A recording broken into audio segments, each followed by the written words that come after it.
Hello everyone, welcome to teacher junction.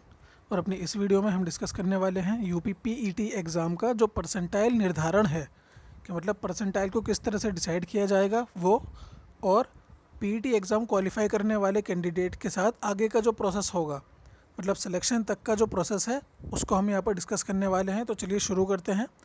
सबसे पहले बात करते हैं परसेंटाइल की, क्योंकि हम सभी जानते हैं कि जो हमारा पीईटी एग्ज़ाम हुआ है उसका रिज़ल्ट परसेंटेज में या मार्क्स में ना डिक्लेयर करके परसेंटाइल में डिक्लेयर किया जाएगा, और आगे का जो प्रोसेस है उसमें भी परसेंटाइल को ही कंसिडर किया जाएगा। तो ये जानना यहाँ पर ज़रूरी हो जाता है कि परसेंटाइल है क्या। देखिए, ये परसेंटेज नहीं है, ये तो आप लोग क्लियर समझ लीजिए। परसेंटाइल का मतलब होता है कि आपको कितने छात्रों से ज़्यादा नंबर मिले। ठीक है, जैसे अगर आपका परसेंटाइल 60% है तो इसका मतलब हुआ कि आपने 60% उम्मीदवारों से ज़्यादा मार्क्स हासिल किए हैं। तो ये परसेंटाइल आसान भाषा में समझने के लिए हम इस डेफिनेशन से समझ सकते हैं।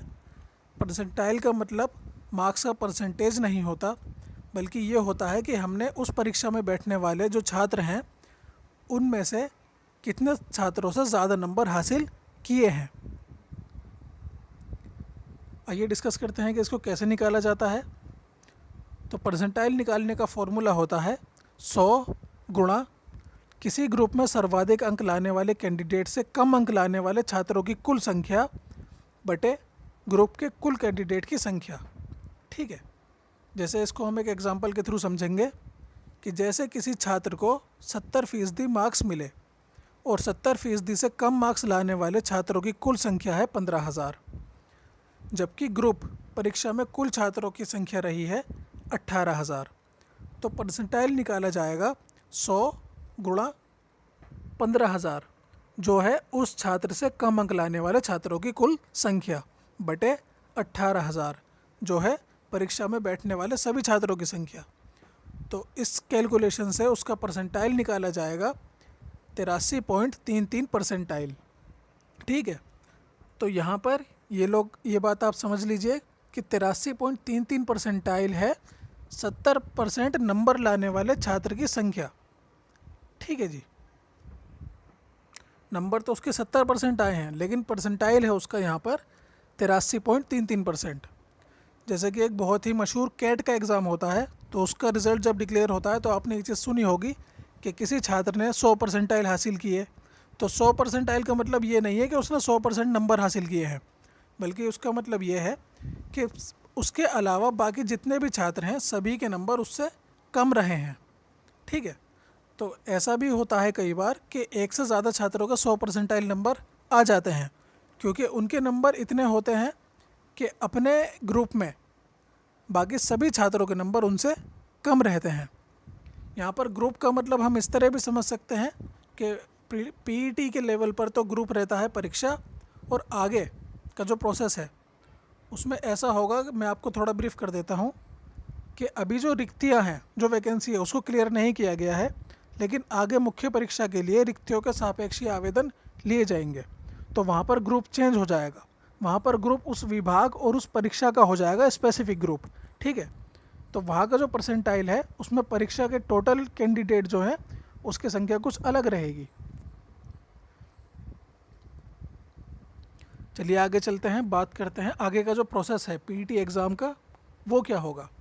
तो यहाँ पर अखबार की एक न्यूज़ हम आपके सामने प्रस्तुत करने वाले हैं, जिसमें कुछ खास बातें डिस्कस की गई हैं, जिसमें सबसे पहले प्रारंभिक पात्रता परीक्षा पेट जो है उसके परसेंटाइल के आधार पर 3 साल तक मुख्य परीक्षा दे सकेंगे।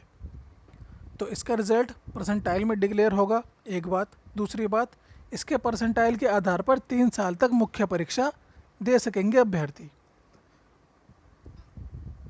वर्ष में 2 बार होगा पेट का एग्ज़ाम, तो साल में 2 बार ये एग्ज़ाम होगा। अगर इस बार आपका क्लियर नहीं भी हुआ है या अच्छे नंबर नहीं है तो दूसरी बार के लिए आप अपनी तैयारी चालू रखें, अगली बार उसमें अच्छे नंबर लेकर के आएँ।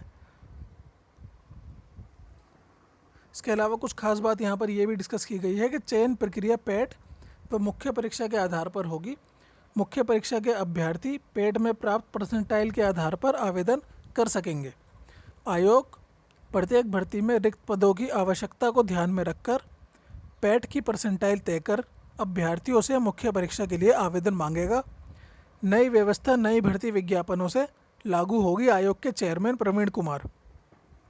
तो यहाँ पर ये बात भी क्लियर हो जाती है कि मुख्य परीक्षा के लिए जो लोग आवेदन करेंगे उनका कट ऑफ पहले से निर्धारित होगा और जो रिक्तियाँ हैं उनके सापेक्ष आयोग जो है वो एक कट ऑफ निर्धारित करेगा कि इस कट ऑफ तक के अभ्यर्थी इस विज्ञप्ति के लिए आवेदन कर सकते हैं मुख्य परीक्षा के लिए। ठीक है, तो ये चीज़ भी यहाँ पर नोट करने वाली है। इसके अलावा विज्ञापित पद के लिए होगी मुख्य परीक्षा। मुख्य परीक्षा में केवल पेट में प्राप्त स्कोर के आधार पर शॉर्टलिस्ट किए गए अभ्यर्थी ही हिस्सा ले सकेंगे। शॉर्टलिस्टिंग पेट में प्राप्त परसेंटाइल की निर्धारित कट ऑफ जैसे 90 परसेंटाइल स्कोर के आधार पर होगी। इसके अलावा विज्ञापित पदों की संख्या के 15 गुना आवेदकों को पेट में प्राप्त परसेंटाइल के आधार पर घटते हुए क्रम में सूची के आधार पर शॉर्टलिस्ट किया जाएगा। मुख्य परीक्षा के लिए विषय व पाठ्यक्रम का निर्धारण संबंधित विभाग के परामर्श से शासन के अनुमोदन से किया जाएगा। वही बात यहाँ पर आ जाती है, यहाँ पर वही बात कही गई है कि जो पदों की संख्या है उसके अनुसार एक कट ऑफ निर्धारित करके, एग्जाम्पल यहाँ पर दिया गया है 90 परसेंटाइल या जो भी परसेंटाइल आयोग निर्धारित करेगा उसके आधार पर मुख्य परीक्षा में आवेदन लिए जाएंगे कि इस कट ऑफ तक के अभ्यर्थी ही इस पद के लिए आवेदन कर सकते हैं।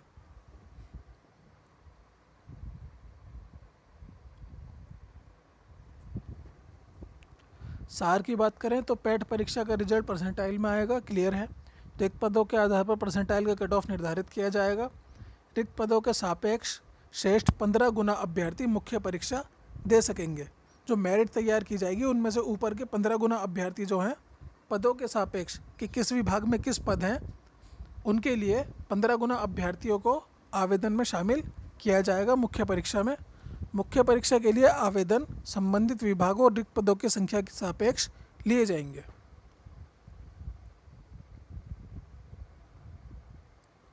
तो ये थी कुछ मुख्य बातें। उम्मीद है आपके काफ़ी डाउट क्लियर हो गए होंगे। अगर फिर भी कोई डाउट है तो उसको आप कमेंट सेक्शन में पूछ सकते हैं। Thank you so much for watching. और इसके अलावा जब इसका रिज़ल्ट वगैरह आएगा और आगे का जो प्रोसेस होगा विभाग द्वारा समय समय पर जो गाइडलाइन जारी की जाएंगी उसको भी हम यहाँ पर अपडेट करेंगे। तो चैनल से जुड़े रहिए। Thank you so much for watching and good luck.